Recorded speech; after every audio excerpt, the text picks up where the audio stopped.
নমস্কার। আজকে যেই গাছটি আমি দেখাচ্ছি সেটা হচ্ছে পাথরকুচি বা অনেকে বইপাতার গাছ বলে থাকেন। বইপাতা নামটা দেওয়া এই কারণ বই বা খাতার মধ্যে এই পাতা রাখলে 1 সপ্তাহের মধ্যে এই গাছের এই পাতাগুলো সাইড থেকে গাছ বের হয় তার জন্য।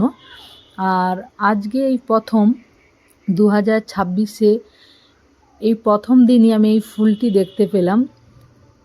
বাগান পরিষ্কার করার সময় ডোকটা ভেঙে গিয়েছিল, তার 2 সাইড থেকে দেখুন ফুল হচ্ছে ডালগুলোতে। ভীষণ খুশি, কারণ এই গাছে আমার এই প্রথম ফুল দেখা।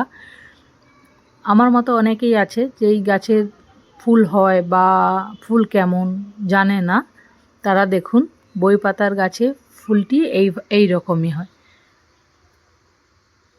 ফুলও ঠিক নয়, ফটকা জাতীয়র মতো, হাতে যেই চাপ দিয়েছি এমনিতে ফেটে গেল। মাঝখানে দেখুন দানা টাইপের মতো।